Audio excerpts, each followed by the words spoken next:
ಹೇ ಶಾರದೆ ದಯ ಪಾಲಿಸು, ಈ ಬಾಳನು ಬೆಳಕಾಗಿಸು. ಹೇ ಶಾರದೆ ದಯ ಪಾಲಿಸು, ಈ ಬಾಳನು ಬೆಳಕಾಗಿಸು. ನಾಳೆಗಳ ದಾರಿಯಲ್ಲಿ ನಂಬಿಕೆಯ ನೆಲೆಯಾಗಿರಿಸು, ಮುನ್ನಡೆಸು. ಕೈ ಹಿಡಿದು ನಾವಾಡೋ ಪದ ಪದದಲ್ಲೂ ಸಂಚರಿಸು.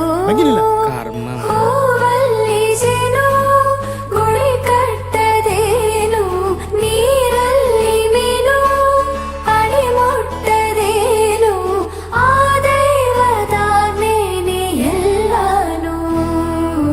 ಹೇ ಶಾರದೆ ದಯ ಪಾಲಿಸು, ಈ ಬಾಳನು ಬೆಳಕಾಗಿಸು. ಹೇ ಶಾರದೆ. ಅಜ್ಜಿಯ ಮನೆಯಲ್ಲಿ ಪ್ರೀತಿಯಿಂದ ಹಲಸಿನ ಕಡುಬು, ಸೇಮೆಲ್ಲನದು ಶಾವಿಗೆ ಎಲ್ಲವೂ ಮಾಡಿಕೊಟ್ಟರು. ನನ್ನ ರಜಾ ದಿನಗಳು ಮೋಜಿನಿಂದ ತುಂಬಿತ್ತು. ವೆರಿ ಗುಡ್, ಕೂತ್ಕೋ. ಜಗದೀಶ, ನೀನೋದ? ಅವನಿಗೆ ಬಾಯಿ ಬರುದಿಲ್ಲ ಸರ್, ಮತ್ತೆ ಈಗ ಓದುದು. ಮಾತು ಬರೋದ್ರೆ ಅಂತ ಆಯ್ತಾ? ದಿನಕ್ಕಿಂತ ಬರಲಿಕ್ಕೆ ಬರ್ತದ ಅವನಿಗೆ. ನೀನ್ ಬರೆದಿದ್ಯಾ? ನೀನ್ ಬರಲಿಲ್ಲ, ನೀನ್ ಅವನಿಗೆ ಮಕ್ಕರ್ ಮಾಡ್ತೀಯಲ್ಲ. ಅವೆಂತ ಬರ್ದೇನು, ಓದು. ರಜೆಯಲ್ಲಿ ನನ್ನ ಗೆಳೆಯರಾದ ಸತೀಶ, ಮಮ್ಮುಟ್ಟಿ ನೋಡನೆ ಬಹಳ ಚಂದದಲ್ಲಿ ದಿನಗಳನ್ನು ಕಳೆದೆನು. ಮತ್ತು ಗೆಳೆಯರಾದ ಪ್ರವೀಣನು ಚಿನ್ನಿದಾಂಡು ಆಟವನ್ನು ಹೇಳಿಕೊಟ್ಟನು. ಇದು ನನ್ನ ರಜೆ ದಿನಗಳ ವರದಿ. ಈ ಪ್ರವೀಣ 7ನೇ ಕ್ಲಾಸ್ ಅಲ್ವನಾ? ಹೌದು ಸರ್, 3 ವರ್ಷದಿಂದ. ಎಂತ ಅವಸ್ಥೆ ಮಾರೆ ನಮ್ದು. ಮೊದಲ ಕ್ಲಾಸೇ ಹೊರಗೆ ಹಾಕುದಂದ್ರೆ ಇವರಿಗೆ ಮನ್ಸತ್ತು ಉಂಟ. ಹೊರಗೆ ಹಾಕಿದ್ರೇನಾ? ಇಲ್ವಾ? ನಾವೇ ಗಾಳಿ ತೋರೋಣ ಅಂತ ಹೊರಗಡೆ ಬಂದಿದ್ದೀವಿ. ಹೋಗಲ್ಲ.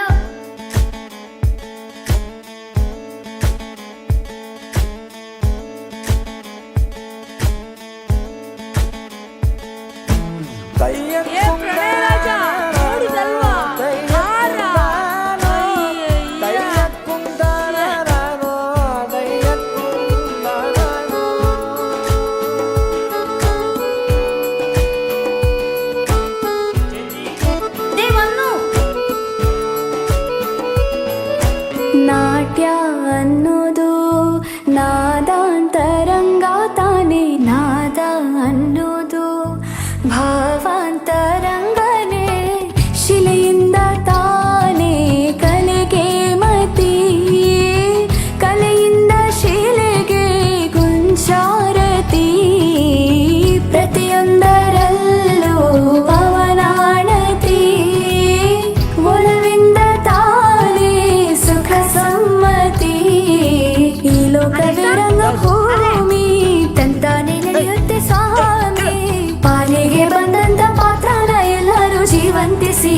ಹೇ ಶಾರದೆ ದಯ ಪಾಲಿಸು, ಈ ಬಾಳನು ಬೆಳಕಾಗಿಸು. ಹೇ ಶಾರದೆ.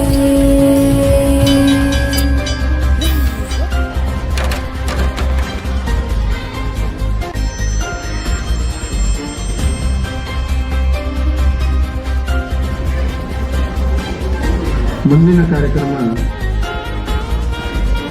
ಅಧ್ಯಕ್ಷರಾಗಿರ್ತಕ್ಕಂಥ ವಲಯ ಅರಣ್ಯಾಧಿಕಾರಿ.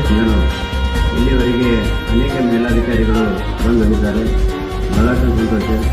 ವ್ಯತ್ಯಾಸವೇನು ಅಂತಂದರೆ ಈ ಸತ್ತ ಬಂದಂಥ ಪ್ರಮುಖರಲ್ಲಿ ನಮ್ಮ ನಾಗರಾಜ್ ಯಶವಂತ ಬಂದಿದ್ದಾರೆ ಮತ್ತು ಕೃಷ್ಣ ಸರ್ ಮತ್ತು ಮುರ್ನಾಥ್ ಸರ್ ವಿಶೇಷ ಸ್ಪಂದನೆಯನ್ನು ನೀಡಿ ನಮಗೆ ಮಗುವಿಗೆ ಊಟವನ್ನು ಕೊಡ್ತಕ್ಕಂಥ ಪದಾರ್ಥದಲ್ಲಿ ಯಾವ ಸಾಮಗ್ರಿಗಳನ್ನು ಬಳಸಬೇಕು ಮತ್ತು ಬಂದಂಥ ಅಧಿಕಾರಿಗಳಿಗೆ ಯಾವ ಥರ ಉತ್ತರಗಳನ್ನು ನೀಡಬೇಕು ಮತ್ತು ಕೆಲವು ಗೋಡೆ ಮೇಲೆ ಬರಹಗಳು ಪ್ರಮುಖವಾಗಿ ಗಮನ ಹರಿಸ್ತಕ್ಕಂಥ ಕೆಲಸವನ್ನು ಅವರ ಮಾರ್ಗದರ್ಶನದಲ್ಲಿ ಅನೇಕ ಕಲಿಕೆಗಳನ್ನು ನಾವು ಮಾಡ್ಕೊಂಡಿದ್ವಿ. ಇಲ್ಲಿವರೆಗೆ ಅಡುಗೆ ಕೋಣೆ ಅಂತ ಬೋರ್ಡಾಗಿತ್ತು. ಅದಕ್ಕೆ ಅರ್ಥ ಅಡುಗೆ ಕೋಣೆಯಲ್ಲಿ ಮಗುವಿಗೆ ಯಾವ ಅಡುಗೆ ಮನೆಗೂ ಮಗು ಪರವಾಗಿ ಉದ್ದೇಶಿಸಿಕೊಂಡು ನಾವು ಹೇಳ್ತಾ ಬಂದಿದ್ವಿ. ಸರ್ ಬಂದ ನಂತರ ವಿಶೇಷತೆಯನ್ನು ಕೈಗೊಂಡು ಬೋರ್ಡ್ ಕಾರ್ಯಕ್ರಮ ಮಾಡ್ತಿದ್ರು. ನಂತರ ನಗರ ಸರ್ ಬಂದು ಫೆಬ್ರವರಿ ಮಂತ್ ಪ್ರತಿ ಋತುವಿಗೆ ಹಾಕಿದಂಥ ತರಕಾರಿಗಳನ್ನು ಯಾವ ಥರ ನಾವು ವಿಟಮಿನ್ಗಳನ್ನು ಹಾಕಬೇಕು, ಎಷ್ಟು ಟೀಮನ್ನು ತಿಕ್ಕಿ ಒತ್ತಿ ನೀವು ಇಲ್ಲಿವರೆಗೆ ದಾರಿಗೆ ತಂದು ಮುಂದೆ ಇದೇ ಮಾರ್ಗದಲ್ಲಿ ಸರ್ವಶಕ್ತಿಗೆ ನಡ್ಕೊಂಡು ಹೋಗಿ ಮಾರ್ಗದರ್ಶನ ನೀಡುವಂಥ ಎಲ್ಲ ಗಣ್ಯಮಾನರಿಗೆ 50 ಗ್ರಾಮ ತರಕಾರಿ 5 ಗ್ರಾಮ್ ಎಣ್ಣೆ ಈ ಪ್ರತಿ ಮಗುವಿಗೆ ಆಹಾರ ದಾಸೋಹಗಳು ಕೊಡಬೇಕಾಗಿರುವಂಥದ್ದು. ತರಕಾರಿ ಕೂಡ ಲೆಕ್ಕದಲ್ಲಿ ಅದೇ ರೀತಿಯಲ್ಲಿ 6ರಿಂದ 7ನೇ ತರಗತಿ ಮಕ್ಕಳಿಗೆ 150 ಗ್ರಾಮ ಅಕ್ಕಿಯನ್ನು ಕೊಡಬೇಕಾಗ್ತದೆ. ಅದೇ ರೀತಿಯಾಗಿ 30 ಗ್ರಾಮ ಬೇಳೆ, 700 ಗ್ರಾಮ ಎಣ್ಣೆ ಇದನ್ನು ಪ್ರತಿ ಮಗುವಿಗೆ ಕೊಡಬೇಕಾಗ್ತದೆ. ಅಕ್ಕಿಯನ್ನು 100 ಗ್ರಾಮ ಆಗ್ತದೆ. ಇನ್ನು ನಮಗೆ ಮಾತಾಡೋಕೆ ಇನ್ನೂ ಕೂಡ ಕರ್ಮದಷ್ಟ ನಾವು ಮಾತಾಡೋದಷ್ಟ ಅಲ್ಲ, ನಿಮ್ಮನ್ನು ಕೂಡ ನಾವು ಸಲಹೆಗಳನ್ನು ಕೊಡ್ಕೊಬೇಕಾಗ್ತದೆ. ಇಲ್ಲಿ ಇರ್ತಕ್ಕಂಥ ಶಾಲೆಯನ್ನು ಓದುವುದು ಸಫರಾಗಿರ್ಬೋದು, ಮಧ್ಯಾಹ್ನ ವಿಷಯಕ್ಕೆ ಸಂಬಂಧಿಸಿದಂಗೆ ನಿಮ್ಮನ್ನು ಕೂಡ ನಾವು ಕೇಳಬೇಕಾಗ್ತದೆ ಸಲಹೆಗಳನ್ನು. ಕೆಳಗಡೆ ಹೇಳಿದ್ರು 3 ಕೊರಗಗಳಂತೂ ಕೂತು ಕೊಡ್ತೀವಿ, 3 ಹಂತದಲ್ಲಿ ಕೂತು ಕೊಡ್ತೀವಿ. ಶಾಲೆಗೆ ಬಂದ ತಕ್ಷಣ ಕೆರೆಬರಿತ ಹಾಲು ಜೊತೆಗೆ ರಾಗಿ ಪೌಡರ್, ಅದು ಹಾಲಿನ ಪೌಡರ್ ಸ್ಟ್ಯಾಂಡರ್ಡ್ KLF ಅಂತಾರಾಷ್ಟ್ರೀಯ ಮಟ್ಟದಲ್ಲಿ ಖ್ಯಾತಿ ಪಡೆದಂಥ ಕರ್ನಾಟಕದ ಒಂದು ಹಾಲದು. ಹಾಲಿನ ಪೌಡರ್ ಕಾನ್ಸಂಟ್ರೇಟೆಡ್ ಪೌಡರ್ ಅಂತ ಕೆನೆ ಭರಿತ ಹಾಲನ್ನು ಕ್ಯಾಲ್ಸಿಯಂ ಅಂಶ ಇರ್ತಕ್ಕಂಥ ಹಾಲು ಇರ್ತಕ್ಕಂಥ ಹಾಲು ಜೊತೆಗೆ ರಾಗಿ ಪೌಡರ್, ಈ ಶಾಲೆಯಲ್ಲಿ ಬರ್ತಕ್ಕಂಥ ರಾಗಿ ಪೌಡರ್ ಅದನ್ನು ತರಿಸಿ ಮಾರ್ಗದರ್ಶನ ಪಾಲಿಸ್ತಾರೆ. ಅದನ್ನು ಎಲ್ಲೂ ಮಾರ್ಕೆಟಾಗಿ ಎಲ್ಲಿ ಸಿಗಲ್ಲ ಅಂತ ಒಂದು ಫಸ್ಟ್ ಬಂದ ತಕ್ಷಣ ಪ್ರೇರಣೆ ತಕ್ಷಣ ಮಕ್ಕಳು ಒಂದು 2 ತಾಸು ಆದ್ರೂ ಆರಾಮಾಗಿ ಕ್ಲಾಸ್ ರೂಮಲ್ಲಿ ಶಿಕ್ಷಣ ಪಡೀಲಿ ಅಂತಕ್ಕಂಥ ಉದ್ದೇಶದಿಂದ ಹಾಲು 150 ml ಹಾಲು ಕುಡಿತಕ್ಕಂಥ ಪ್ರಮಾಣ ಕಡಿಮೆ ಅದ ಅಂತಕ್ಕಂಥದ್ದು ನನಗೆ ಕಂಡು ಬರಲಿಕ್ಕೆ ಎಲ್ಲ ಶಾಲೆಗಳಲ್ಲಿ ನೋಡಿದ್ರು. ಅದು 1ರಿಂದ 10ನೇ ತರಗತಿ ಮಕ್ಕಳಿಗೆ 150 ml ಹಾಲು ಕುಡಿಬೇಕು. ಅಷ್ಟು ಪ್ರಮಾಣದಲ್ಲಿ ಕುಡಿತಾ ಇಲ್ಲ ಅಂತಕ್ಕಂಥ ನಮ್ಮ ಗಮನದ. ಅದನ್ನ ಪರಿಹಾರ ಯಾರು ಕೊಡೋದಂದ್ರೆ ಆ ಕ್ಲಾಸ್ ಟೀಚರ್ಸ್ ಅದಕ್ಕೆ ಹೆಚ್ಚಿಗೆ ಮುತುವರ್ಜಿ ವಹಿಸ್ತೀವಿ. ಅಜೀಂ ಪ್ರೇಮ್ಜಿ ಹೆಸರು ಕೇಳಿರ್ಬೋದು ನೀವು. ನಮ್ಮ ಸಂತೋಷ ದಿಗ್ಗಜ ಸಾಫ್ಟ್ವೇರ್ ಕಂಪ್ನಿಯ ದೊಡ್ಡ ಬಾಲಕರು ಅಜೀಂ ಪ್ರೇಮ್ಜಿ ಅಂತ. ಅವ್ರು ಉಳಿದಂಥ 4 ದಿವಸಕ್ಕೆ ಸಂಬಂಧಪಟ್ಟಂಥದ್ದು ಏನದಲ್ಲ 3 ವರ್ಷ ಸರ್ಕಾರ 2 ದಿವಸ ಕೊಡ್ತದೆ. ಬರೀ 2 ದಿವಸ ಪೂರಕ ಪೌಷ್ಟಿಕಾಹಾರ ಬಟ್ಟೆ ಅಥವಾ ಬಾಳೆಹಣ್ಣು ಕೊಡ್ತದ. ಇನ್ನು 4 ದಿವಸ ನಾವು ಕೊಡ್ತೀವಿ, ಶಿಕ್ಷಣ ಇಲಾಖೆಗೆ ಸಹಕಾರದಿಂದ ನಾವು ಕೊಡ್ತೀವಿ ಅಂದ್ರೆ ಅವರೇ ಬಂದು ದಾನಿಗಳಾಗಿ. ಅದು 1000-2000 ರೂಪಾಯಿ ಅಲ್ಲ, 1500 ಕೋಟಿ ರೂಪಾಯಿ ನಮ್ಮ ಕರ್ನಾಟಕ ಸರ್ಕಾರದ ಶಿಕ್ಷಣ ಇಲಾಖೆಗೆ ಕೊಟ್ಟು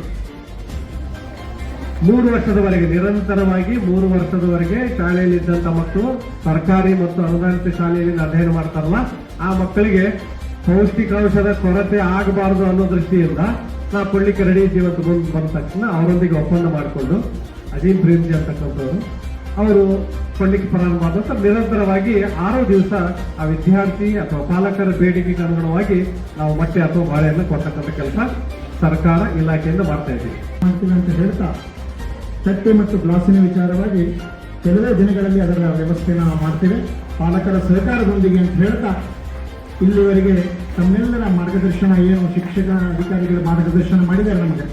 ಬಹುಶಃ ಎಲ್ಲ ಪಾಲಕರಿಗೆ ಒಂದು ವಿನಂತಿ ಇದೆ, ತಾವು ದಯವಿಟ್ಟು ನಮ್ಮ ಶಾಲೆಗೆ ಬನ್ನಿ, ನಿಮ್ಮ ಮಕ್ಕಳು ಏನು ಕಲಿತಾ ಇದ್ದಾರೆ ಏನಿದೆ ಅಂತ ಹೇಳಿ.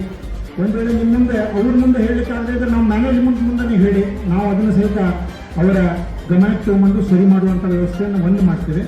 ಎರಡನೇದು ಅಂತ ಹೇಳಿದ್ರೆ, ತಾವು ಬಿಸಿ ಊಟದ ಬಗ್ಗೆ ಅನೇಕ ವಿಷಯಗಳನ್ನು ತಮ್ಮ ಗಮನಕ್ಕೆ ಅದು ನಮ್ಮ ಪಾಲಕರ ಕೆಲಸನೂ ಹೌದು.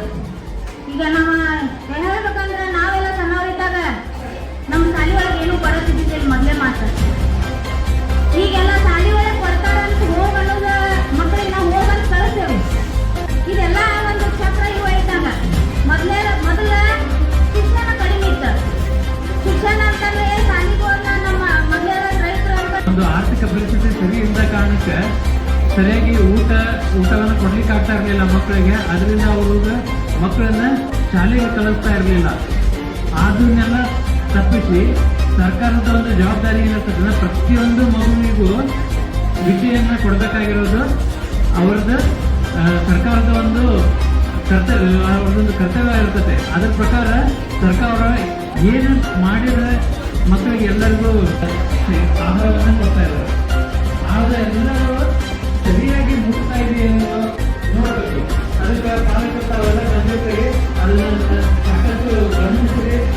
ಒಳ್ಳೆ ಗಮನಿಸುವ ಜೊತೆಗೆ ಸರ್ಕಾರಗಳು ಏನು ತಮಗೆ ತಮ್ಮ ಮಕ್ಕಳಿಗೆ ಕೊಡ್ತಾ ಇದೆಯಲ್ಲ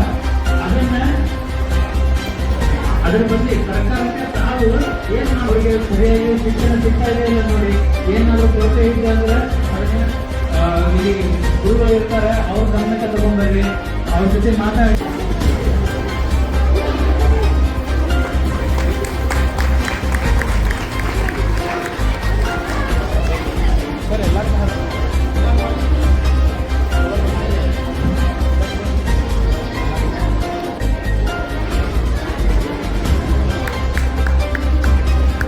ಎಲ್ಲರೂ ಚಪ್ಪಳೆ ಮುಖಾಂತರ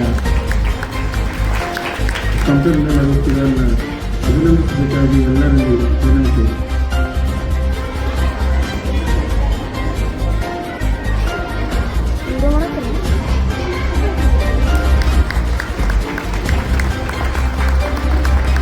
ವಿದ್ಯೆ ಎಂಬ ವೃಕ್ಷದ ಬೇರುಗಳು ಸದಾ ಸಹಿ ಆದರೆ ಅದರ ಫಲಗಳು ಸರ್ವಕಾಲಕ್ಕೂ ಸಿಹಿ ಇರುತ್ತವೆ ಎನ್ನುವಂಥ ಒಂದು ವಾಕ್ಯ